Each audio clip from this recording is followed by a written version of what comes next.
howdy, howdy. Welcome back to MCubed. It's Ahsoka time, as usual. We've got Nick this way. Or that way. There we go. I'm over here. Shroot down here. But no, hi. And Brad may or may not be here soon. We will know along the way. But that might have been my favorite episode. I love world building stuff. It's kind of right up my alley. A lot of lore that was kind of being built upon, and I guess new stuff that was being thrown upon us by Thrawn himself, Mr. Lars Mikkelsen, which was great. Oh yeah. And he did voice act Thrawn, right? Yeah. Yes. Oh yeah. Yeah, he was the original Thrawn too. And I'm like, it's perfect. Oh, It's yeah. just like him too. Looks just like him. He was born to be Thrawn. Hey, I believe so. I believe so. I love everything you said about the world building, because like what's nice about being in a different galaxy, it still was able to feel very Star Wars at the same time. Like my favorite part of the episode where my jaw is on the floor is obviously when Thrawn shows up and you see that all those stormtroopers called night Literally troopers. all the battle damage stormtroopers and like his elite guard kind of thing. Yeah, Oh, I'm like, Enoch looks sick. Or Enoch looks great. Yeah.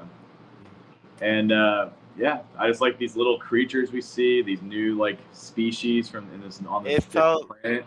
It felt very Clone Wars. When that Very. moment when it just you remember when Anakin got hurt and they had to like help him and they went on that planet. That's back in Clone Wars, and they had to find that village. That's what it felt like. Like she was on her own trying to find Ezra, just like, and then she finds him. We got him. We finally got him.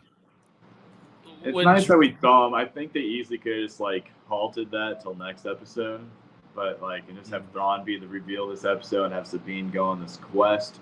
She found him rather quickly, which to me doesn't make a whole lot of sense. But especially when Thrawn's been here this whole time and she finds him within a couple hours, it seems like. So it is what it is. But I mean, obviously we have to rush to get to because there's only 2 more episodes. So it makes sense. You think a smart man like Thrawn, he'd be able to find him as easy as Sabine did, right? You would think. My only thought process would be like the Force and the lack of it, maybe. But then the Night Sisters are able to figure out that Ahsoka's entered the galaxy by using the Force or something along the line. So, yeah, I would think they'd be able to find Ezra pretty easily. So I don't know. That one's a little iffy, I guess. But we'll see Ezra. So mostly based on this, do you think Thrawn leaves for our galaxy and Ahsoka comes to pick up Sabine and Ezra? Or do you think it's going to be a whole shebang on this planet? Like just a hit and miss, kind of like we're going to follow you kind of thing? Yeah. I'm thinking they're staying here. Yeah. I mean, I know you mentioned that. I'm just trying to think because I think no matter what, Thrawn has to get to our galaxy and take on the New Republic. But who knows? I think it'll go to another location, though. I think you're on the right track there, but I don't know if it'll all be separate. I feel like the hard part was getting here, and wherever they're going to go after this is going to be easy to get to. Right. I mean, because they obviously figured out, like, intergalactic hard part's done. Travel. So it's... Yeah. The idea here is... I'm trying to think of how this show's going to end. You know, and because we're only 2 episodes away. Obviously, next episode we're gonna have to deal with this dark magic stuff. Ahsoka figuring stuff out. Balin and his apprentice, they're all gonna have to like face off. That's 2-on-2 kind of thing. Right. And the thing is, I'm just curious how that transpires because obviously Balin and Shin are gonna find Ezra and Sabine, and that's a big setup for next episode. And I wonder how that fight's gonna go. Do you think Sabine's just going to throw Ezra his old lightsaber and she just goes with her blasters? She was able to fight Shin with the blasters at first before she switched to the lightsaber for a little while, but you can only keep that up for so long. Or do you think it's going to be like an epic? Do you think we'll have like an epic moment where Ahsoka just comes in and helps Ezra and Sabine against these two? There's a potential chance of that. I think that'd be cool. I think she's going to focus more on the Thrawn aspect, while Balin and The other two are fighting off against the but who knows what's gonna happen next episode? Yeah, no. Honestly, I would selfishly really enjoy Hu Yang having to go down there and fight alongside with some lightsabers off that wall or something. That'd be That'd sick. just then be pretty cool. He says the famous words too. In a galaxy far, far Oh, away. yeah, he does. Oh, that was Galaxy far, great. far away. That was great. I was like, Well, so well delivered. It was. I want to know what he told her now, though. That. What tale? That's another thing I wanted to bring up. The Night Yeah? Sisters are going to go back into Ahsoka's everything, her backstory. They're like, I want to know everything about her, her master, everything. I'm like, you gonna find out about Vader, Anakin. Well, what I think, which could be potentially in the next episode, where it's going to continue off of that scene, where I think it's going to be what Yang is like, what he's saying to Ahsoka is going to be like a little bit of a bridge to like a future movie. Like he's probably going to tell the tale of like the first Jedi and stuff like that. Because Ahsoka's like, oh, I like part 1 best, or it's the best, and that to me that's just like the beginning of the Jedi that's recorded. You think that's setting up a little James Mangold right there? That's what I think that is. Ooh, interesting. I like that. I like that. Huh.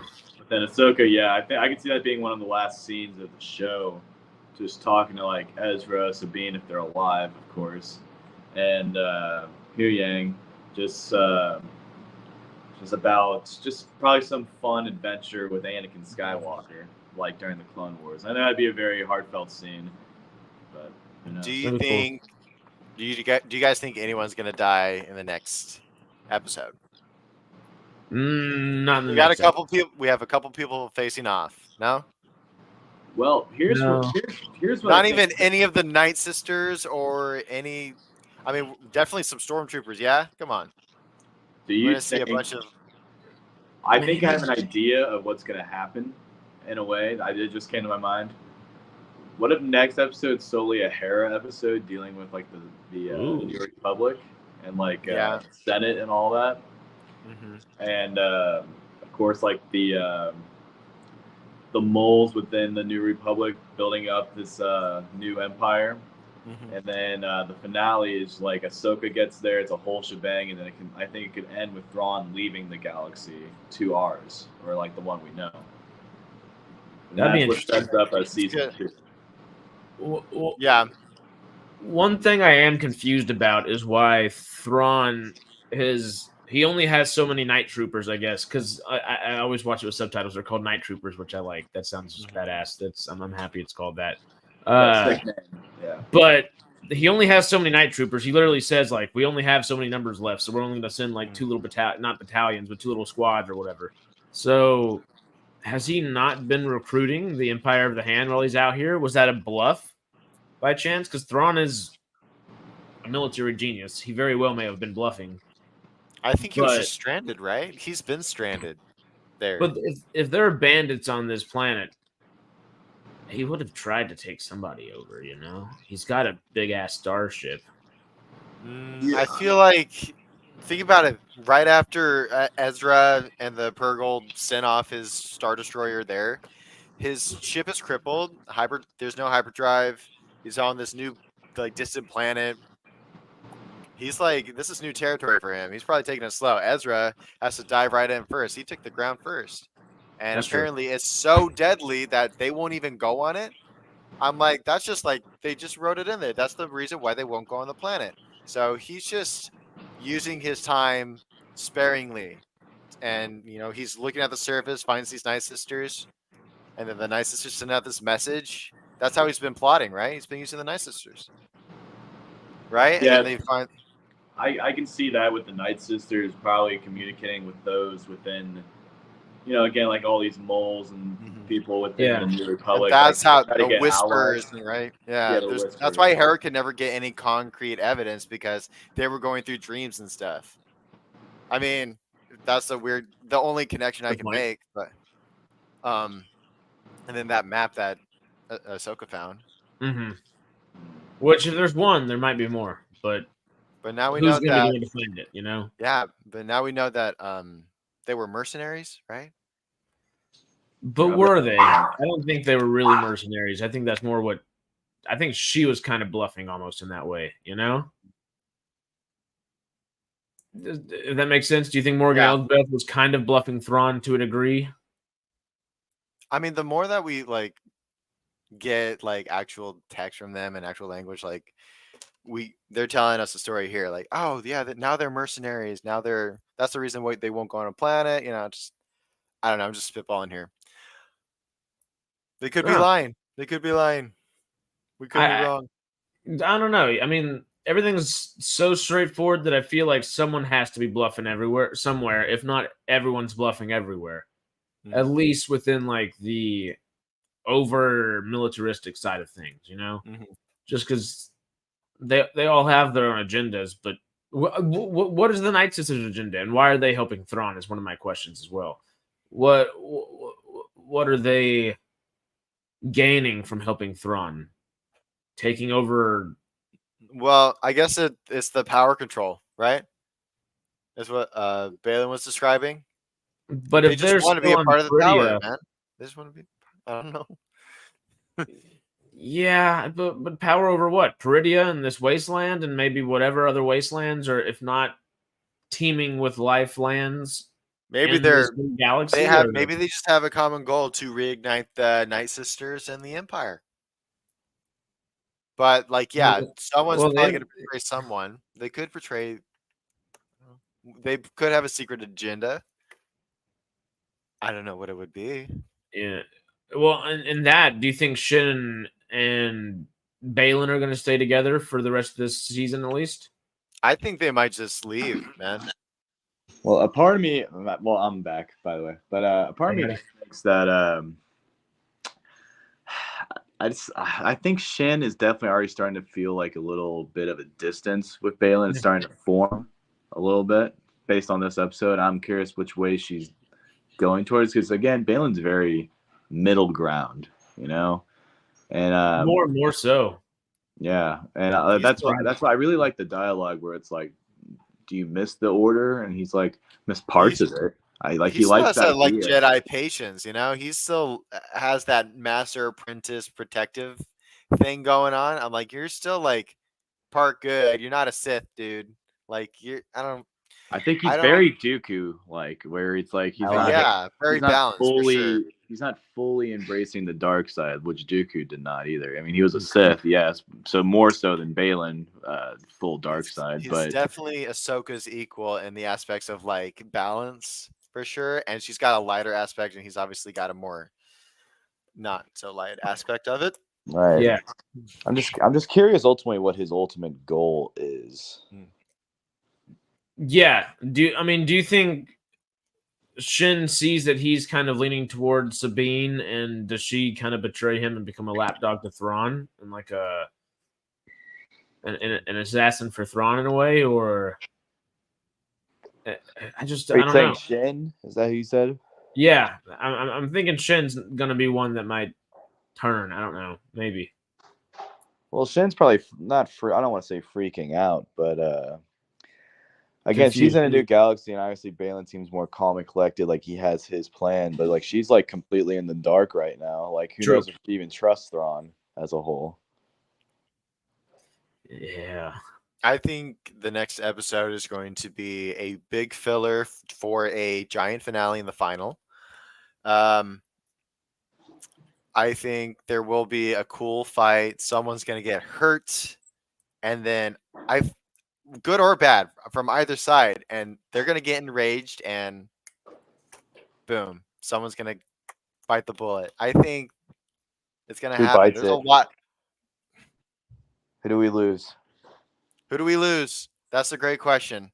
I don't think anyone. You're probably right. No one will die in the next episode, but someone's definitely going to get hurt and enraged, and someone's going to go for the kill move. The only person I can see dying is Morgan Elsbeth, honestly. Yeah, no, her for sure. No doubt. I could see Thrawn probably taking her out. Yeah. Or even another night. The only like ghost crew member I can see dying is Sabine, if I'm being honest. That'd be interesting, but I don't think they do it. No, I mean, I agree with like the buildup of her being a Jedi and whatnot. She's I think she has too much plot armor at this point. That she's gonna see this through. And she already got stabbed in like the gut. How much more? It has been foreshadowed. Yeah. And then the Ahsoka Sabine relationship. You want to talk about that? Well, there's not much of a relationship. They're talking. And is she gonna be pissed off when she sees her now? Well, Ahsoka, no, because she understands so? it. She understands it more than anyone. Because her master fell. Do you really think that there's gonna be an altercation between them? I think Ahsoka is gonna be like, "You're happy, I'm happy. Let's go fix this situation, and then I'll yell at you," kind of situation, you know. But that makes sense. Just because like she from the previous episode with Anakin, she's more balanced and she's more. True. We talked about this in the last episode. She's more hopeful, right? I think she's concerned, but I think they're gonna get through it. That makes sense. I can see her being really pissed off, but she did just become like Ahsoka the White, so she's not going to be too pissed off. She might give her a fool of a took. If I can quote it right and not. No, it's funny. Backwards. I actually went the other day to the movie theaters. They were playing it in our local theater for like $5. I was like, wow, I'm so glad. Like you guys, my parents, my mom and stepdad came with me, and I'm so glad we get to spend time together. And it was the extended version. We started at 6:30. Oh my God, 3.5 hours. Lord of the Rings. I loved it, but I was like, I'm so proud of you guys for making it this far. I don't want to derail anything, but just mentioning real quick. This dude, I saw a video just on YouTube this past week. I shared it on frickin' Facebook and the Sidetrack kind of group chat, a lot of different things. Mm-hmm. The 25th anniversary is next year or is it next? Yeah, it's next year, or is it the year after? One of the two. I think it's Yeah, I think it's 2025.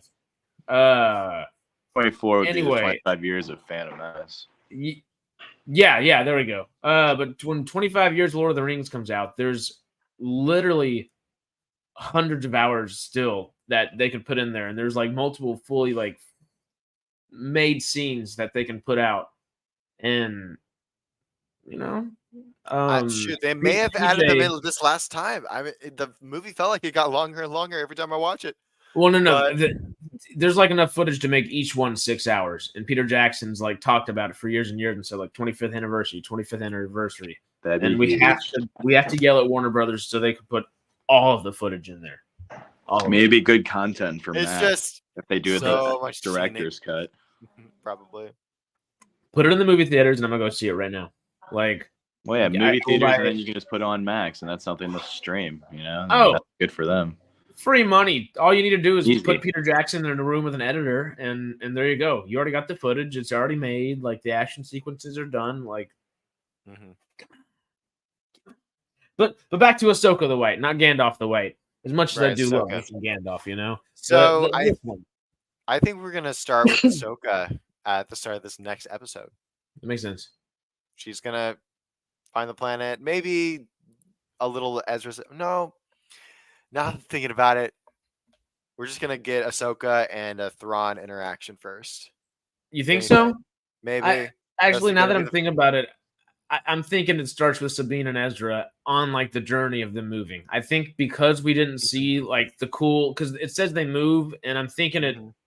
I mean, just for the Lord of the Rings kind of reference, I think they might be going like a Rings of Power thing where the hobbits are moving, or the hobbits, the harfoots or whatever. Yeah, and because we didn't see it this episode, we're probably gonna see it next episode. If it's not the first scene, it might be the second. If I'm guessing. The way that I've been looking at it is because last episode we got all of Ahsoka and none of Sabine, right? And Baylan and everyone else. So it's like we're gonna pick it off right where Hera left off, or Ahsoka. but it could be like they were in reverse. We're gonna pick it up right where we left off with Sabine and Ezra, and have them try and escape somehow and get a TIE fighter or something. Yeah. So he doesn't have.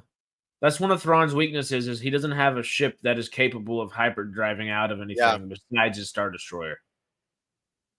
And I mean, obviously he's got it fixed over time. There's no way he doesn't have that one ship fixed over time. But he's just got normal TIE fighters and TIE bombers in there. He doesn't have necessarily TIE defenders or anything like that in there right now. So he doesn't have that capable of ships. Well, no, he has that one. It's I want to say it's it has to be a Superstar Destroyer, right? Well, his main ship is his biggest advantage over everything, I think. Yeah, it's huge. But the small ships, they're kind of not the best. But I don't know, because like the ultimate thing is how big's his army, how many people can he recruit when he's back. But it's Thrawn, you know, like if you have any loyal, I don't want to say subjects to the Empire, but that's what I'll say right now. But any loyalists, like they're gonna go to Thrawn's aid, because that's just how war is, you know. Especially since it's all brand stinking new at the New Republic, and the Empire was a thing for what, like 20 something years, 20, 30, something like that years.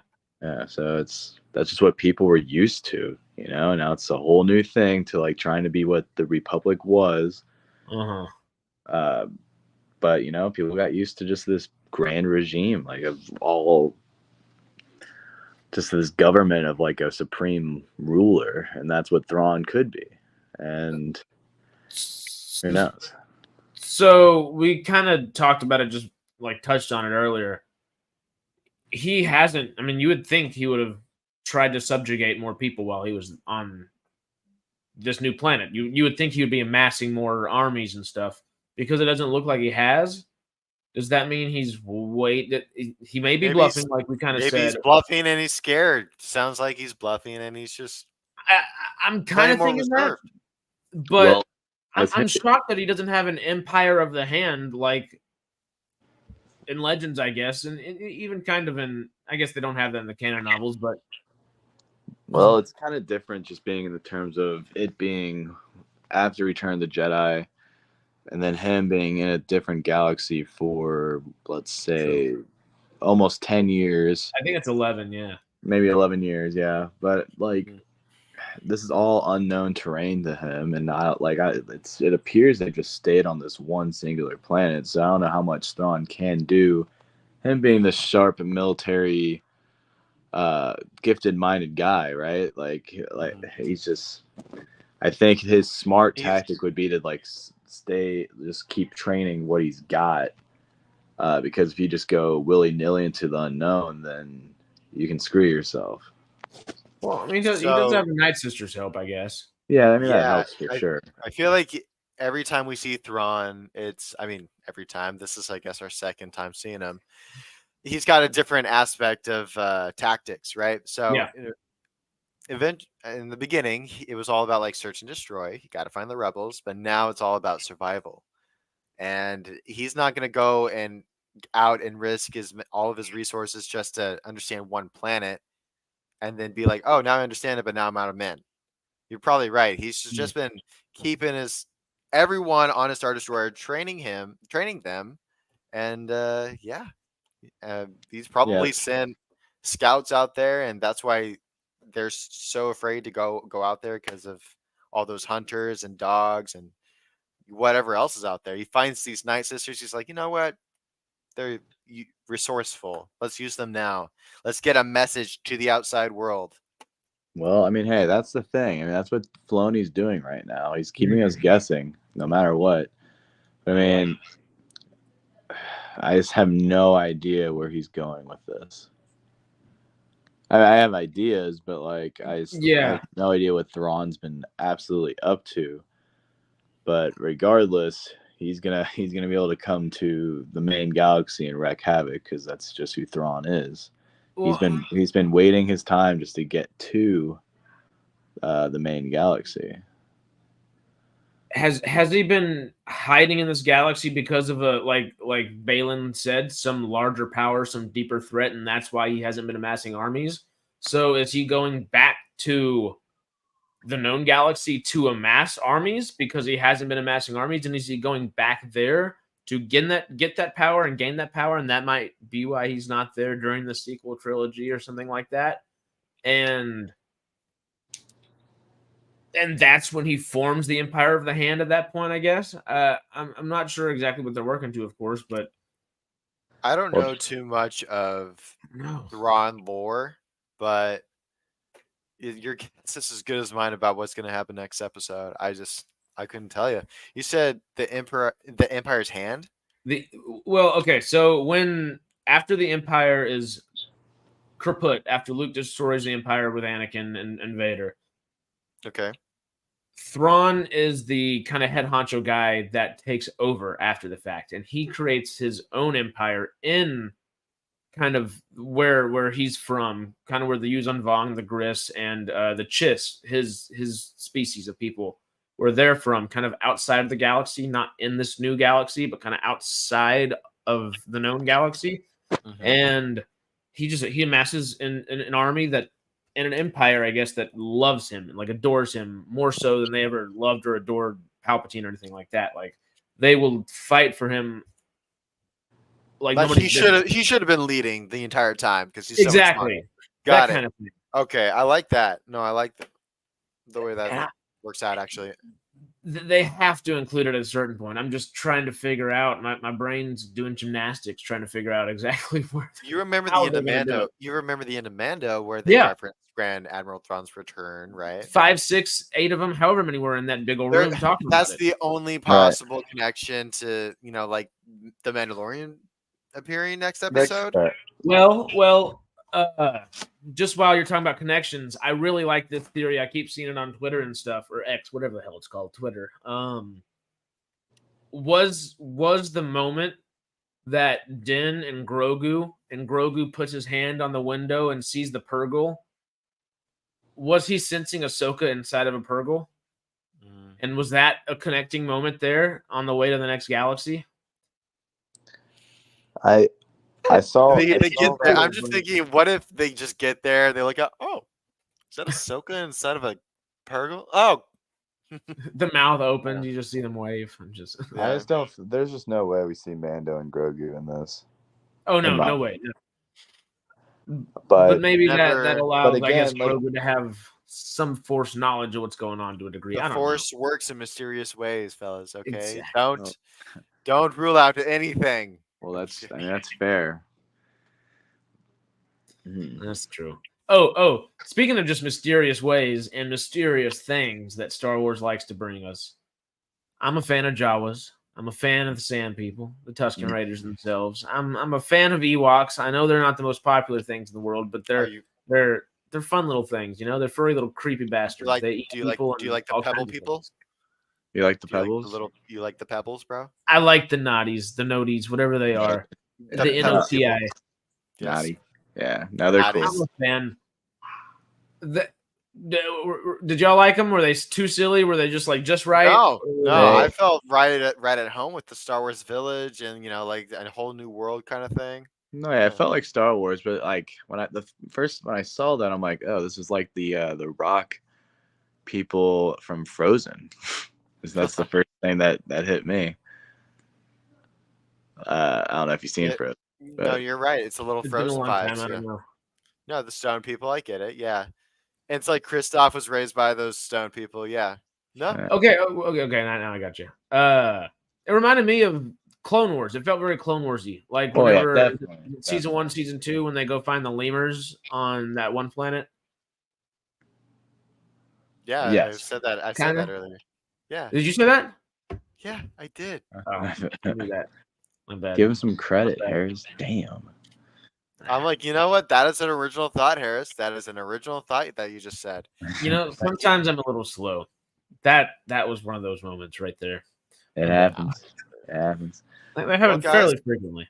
I just want to say, I ultimately think I'm seeing a lot of people say they like this episode best so far. I mean, it's definitely my I'd say my second favorite episode. But I mean, Well, I think I after wasn't. last week, I I think it's hard to think, top that until yeah, the last finale. week episode is my favorite. I didn't want to put you down, Harris, but no, they're Oh, no, both I good episodes. We understand finally it. get Thrawn. No, Thrawn was the most Yeah. exciting part about this episode for me. Oh yeah, But no, like the whole I scene think with like we all the night agree. troopers and Enoch, it was sick. Like my jaw was on the floor. I'm like, oh god, we're getting Thrawn for the first time in live action. This is badass. And Oh, then and Ezra looks sick. He looks like a peaceful, humble villager type of guy. He looks all zen, just chilling there. Yeah. Imanis Fondi, I didn't know what to think about him because for years it was Raul Capuli's going to play him, and then it was Mina Masood was going to play him, the guy that did Aladdin. And Yeah. Then, Imanis Fondi got the role, and we were like, well, who's this dude? Well, whoever the hell he is, he's great. Yeah, He very better do him charismatic, justice, but man. He felt very Ezra-like, which made me very happy. She's still a little iffy for me. I like Natasha Liu Bordizzo, the girl that's playing Sabine, but she did say one of the things that hurts me the most whenever somebody plays a character going from animation to live action. She said, well, I watched like the first 2 seasons of Rebels and I didn't watch the last 2, so I would have like my own rendition of Sabine. yeah, I'm just like, do your homework. Do your homework. It's not hard. But I mean, at least she has Like, Filoni directing her. You know. That's my kind of the saving grace for me at the end. But I can feel it, especially in those early episodes. I feel like I can feel it. She doesn't have where Imanis Fondi, like that dude. I don't. He watched Rebels. You can just tell. You know. Oh yeah, I got big Ezra vibes from him. The mannerisms. I know I'm watching Ezra. I don't know if I'm buying that I'm watching Sabine on screen. I like her, but I didn't. It wasn't that immediate like, holy shit, that's Ezra. You know, I would have liked that for Sabine because she is such a unique character, like such her own person, you know.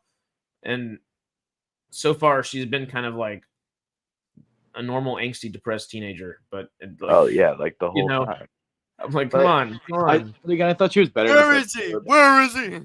Well, like with the Ezra reunion, I thought that was a good scene. And then like he's like, I have so many questions, and she's like, and he starts like asking them, and she's just like, just let me have this, and I'm like, okay, I vibe with that. Big time, big time. This she's kind of at least close to winning me over, if not winning me over, you know. And again, like I'm sure no matter what, Filoni saw something in her to be like, oh, this is Sabine. I'm sure we're gonna get that fully within these last 2 episodes where it's like, okay, she has to I can already tell like the scene where she's telling Ezra what happened and he's probably going off on her and she's just probably gonna deliver this amazing performance. Where she's just breaking down like, I just wanted to see you. It's like something like that where we'll all buy into her as Sabine, I'm sure. That's a good point. I mean, it took a couple episodes for Ahsoka to really feel like Ahsoka again. Agreed. She was standing stoic all the time, and then she had to die to kind of get moving again, you know? So it's the hero's journey. Yeah. You feel alive now? Get back up. We need you. Anakin just tosses you off into the bridge, wakes you up. But I just know a hype moment is going to be in probably the next episode or the finale where we see Ezra wield a lightsaber. I'm gonna love it. Do you? I mean, there were always the rumors before the season started that he was going to be doing like Force karate or Force kind of something like that. Do you think that will take place, and do you think he needs the lightsaber, or do you think he's going to say, well, Sabine, if you're learning it and you're trying to be a Jedi, do this. You have to actually finish the journey. Hey, I mean, we'll probably get that because, I mean, I believe in those rumors. And again, he's been alone, basically pretty, I assume this very forceful planet, this is where the Purgles go to die, where he's probably just learning, like, just he's able to meditate quite a bit. I'm sure even Purgles dying, Night Sisters thriving. Yeah. So there's a lot of magic in this. The Purgle grave, guys, but that's where it leads. I'm like, oh my god. Like I'm sad by it, but I also really want to see it happen because I think it'll just be like a beautiful like ceremony type of thing, you know, like you know how elephants will die and then they're very pod like and they'll mourn their dead for a while. I kind of feel like it would be an equivalent of sort because I feel like whales do the same thing, right? I'm not positive, but I think a couple species do. I know the Tolkien do in Avatar, but I don't know about our Purgle. You know, I mean, Avatar must have got it from somewhere, you know. I'm thinking. I think James Cameron was tossing some whale facts in there, maybe. But it'd be cool to feel like they have a ceremonial kind of way of not necessarily dying, but I guess dying. So yeah, I don't know. They're just forceful beings or force-filled beings, I guess. Well, I just have to assume that on this planet, there has to be like a cave on Dagobah type of situation that Ezra has done, and that's probably where he learns some different abilities where he doesn't even need a lightsaber, and of course, with Night Sisters and all that, it's not out of the realm of possibility, and so I think that could be a very intriguing scene where you just have you think Ezra found like his own Marin, maybe. Maybe. Well, like, here's what I kind of see. Like, it could be a really cool sequence where you have, like, basically the very less so force capable person with Sabine wielding a lightsaber and blasters. And then you have, like, you have Ezra who's very force capable and just dealing with that. And then you have Ahsoka being that middle ground where it's both, like something. Right. Again, she's the balance, Okay. Yeah, I feel like Ezra has to have help somewhere besides like just the naughty. I mean, maybe the naughty, whatever they're called, like are all little Ninja Turtles with the Force, but I don't think so. Maybe there's some wolves. Who knows? Ooh. I think it's all about. Yeah, I think he was just trying to survive as well. Just he could have had a little like training cave or something, but I think it's more like Obi-Wan, just hiding, waiting for help. Surviving too, but he's more in tone with the Force, so he can survive on the planet. True, but he has to have had help to a degree besides just the little guys. Just with him knowing what the Howler was and saying like, oh, and it's on your side or whatever he said, like, oh, and it's friendly or something like that. He knew what that little horse dog was, and he didn't seem like it was typically a friendly thing. So Thrawn has had to have sent somebody after him at some point. So maybe. I don't know. I think there's got to be something more to the story. I mean, we ultimately just got a little. We just got a little tease of everything, honestly, in this episode. It was cool, but I mean, again, when it's like a completely new thing that we've never seen within this universe, like we're gonna have countless questions, just like Ezra, But we have two episodes to kind of answer some questions. I doubt we'll get them all answered, but we'll get some. Do you think Ahsoka discusses the world between worlds with Ezra because of their history of her being alive again because of the world between worlds because of Ezra in a way? In two different ways. Yeah. She's been resurrected basically twice. Well, she got saved about 3 times. What's the third time? The Mortis arc. Mortis, right. And they were all world between worlds stuff, I guess, because the Mortis arc is technically world between worlds, I guess. I would say, yeah, it's definitely a version of it for sure. I mean, Filoni knows damn well what he's doing, and like we're just trying to pull together. I want to peek into Dave Filoni's third eye, or wherever he stores all this information, because it's damn good stuff. I love it. Do we see Loth Wolves or something like that like bridges the gap? That's what I'm thinking. I think that it has to be something like that, right? But some kind of rebel reference, or just talking about a Lothal reference for Ezra, or Loth Wolves. Like, do you think they're there to bridge the? But if there are Loth Wolves there, why wouldn't they just help Ezra go back to the known galaxy? Right. Is he staying there because he wants to stop Thrawn? Is he staying? But why would Thrawn be not stoppable if he's not amassing more power? I don't know. There's so many questions and so many different places. I can't possibly believe that Ezra's just been like a hermit for these 11 years. He's had to have some friends. Well, yeah, he's made these little rock friends for sure, but like carve some little rebel things with him. And it's like, of course, Obi-Wan and Yoda were hermits basically for years as well. And then brought forth into the main story once again. So that's a fun little connection. But again, like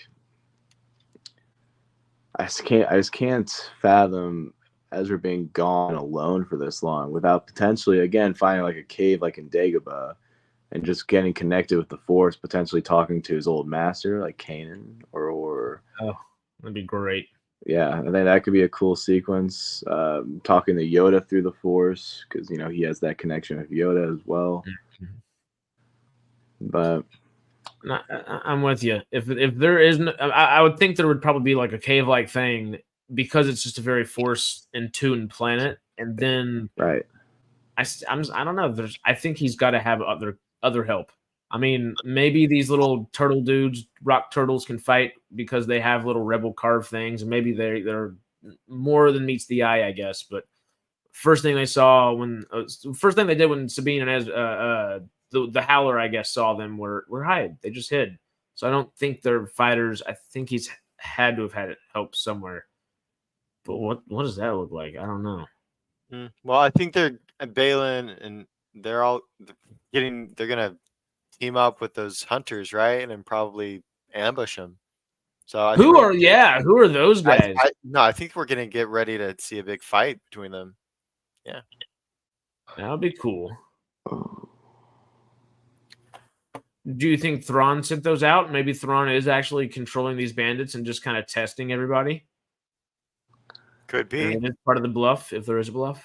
Well, that's just who knows. I mean, again, they've been gone for so long, so like I don't know what their roles are on this planet or in this galaxy. Even. Like it's fascinating. I mean, Filoni's obviously going to fill these dots because he's not one to like leave anything hanging out to dry. No.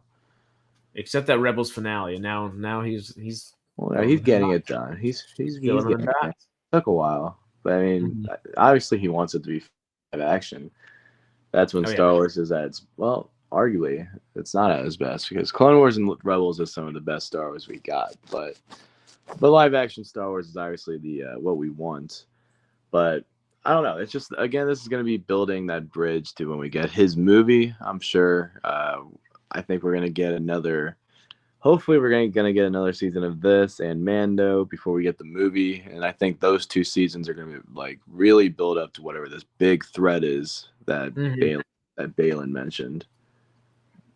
Just thinking about the live action and animation and all that kind of stuff, because I mean, Rebels is like my favorite pound for pound thing, I think, in all of Star Wars. I just love it. But I respect that. That's awesome. Live action TV wise, is it fair to say that these last two episodes at least stand among the best live action Star Wars TV that we've gotten so far? Yes. Even though I think last episode is quite a bit better than this one, but I mean, obviously everyone has their opinion. I also very much so enjoy the Mando season 2 finale more and the Book of Boba Fett episode where you have Luke training Grogu. But this is probably my number 4 episode, I would say. Okay. That's up there. You know? And we've gotten a lot at this point in time. We've gotten a lot of episodes of Star Wars television. Yeah, we've got 3 seasons of 10 episodes, another season of 10 episodes of Book of Boba Fett. And we're 6 episodes into it. Or is it 10 episodes or 8 episodes? 8 for Mando, and then Book of Boba Fett, I think, was 7 episodes. Oh, okay. Okay. So. But Andor was 12, I think. That's right. Yeah, because 3 arcs of 4. That was great. I love that. Andor is my favorite live action show so far. Is Ahsoka close? Very quickly overtaking it, I guess, now that these last 2 episodes are there. Right. Yeah, you're not done yet. Very quickly. Oh, no. Oh, no. But, yeah. Well, Nick, where would you put these episodes in live action?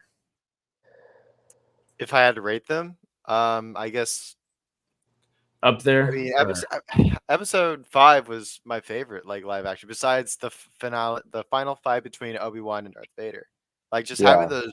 To be honest with you, those 2 were my favorite, and then, I really liked, unpopular opinion, but when Bo-Katan and Mando bathe in the waters I do and they think see that's a good episode. Oh I yeah. really what like is that. the mythosaur. Uh-huh. When we finally Yeah. see the mythosaur, I thought that was Star Wars to me right there. I No, really I liked it. agree. That's I a agree. good one. I mean, besides the final part of The Mandalorian where we face off against Moff Gideon, I just like to see the mythosaur. I like to see everything with Mandalore. I want to see Grogu's journey, Din Grogu, and on his Mandalore journey. I don't think we'll Yes. see them at any point in Ahsoka, but yeah, That makes it'll be sense. cool. Nah, I'm with you. That episode was actually great. It felt super Star Wars, but also very Lord of the Rings, the Mines of Mandalore, where it felt like kind of Moria-like in a way, It and did. it was Yes. dope. Yeah. I like, I mean, I guess season- for me, when it comes to Star Wars, if we see any kind of like scenery or reference to animals or stuff that's like been extinct, I'm like, wow, it's so Star Wars, it's so real. Like seeing the giant creatures like with the one that Luke faces, in episode 6. I forget The what Rancor. the Rancor, thank you. Yeah, Rancor, stuff Yeah. like that. It's really cool. Yeah, I agree. I will say, I think so far, I overall think I enjoy Mando the best, but that's because we've gotten a lot more of it. Makes sense. But of course, I think Filoni just cooks with everything he does. So, like, by the time we're done with Ahsoka, it probably will be my favorite. But I need that climax, Yeah. I think the 4th through the 8th episodes are really gonna be the meat, I guess, of the series. Right. Where we got the buns in the first 3 episodes. Oh, we So got the maybe buns. some seasoning. We got the buns. We did. Ready for the main course. Here we go. Yeah. Of course. Yeah, Well, we're about to eat. Yes. Of course. Anything else to add, Harris? I don't know, man. I'm just excited. The last 2 episodes are some of my favorite live action, probably Star Wars in general, but definitely live action TV show Star Wars that we've gotten. Oh no, They're just so lore building. Both World Between Worlds is just anything in that is so world building itself, and then this episode itself just expands Star Wars as a whole, and they encapsulate that by saying in a galaxy far, far away. I guess they kind of allude to that we're going big here, and I like that. I like them taking risks. I agree.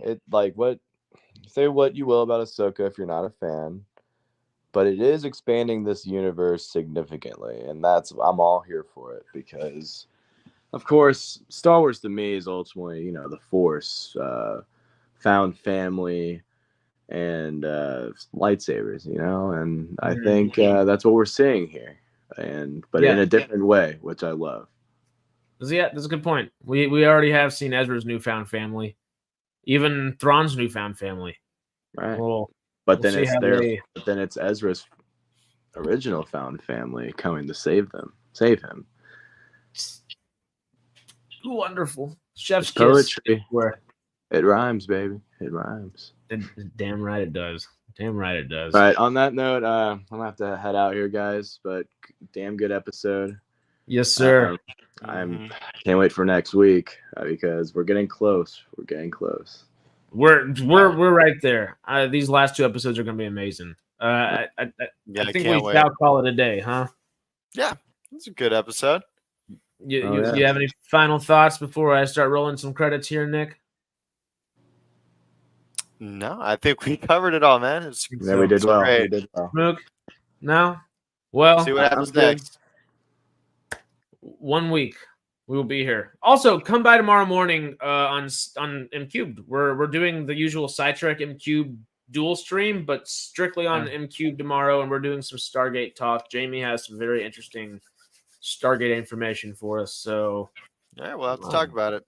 Come on. Right. But while you're at it, like, comment, subscribe, do all that good stuff. We appreciate it, and we'll see y'all soon. Peace out, guys. Yeah.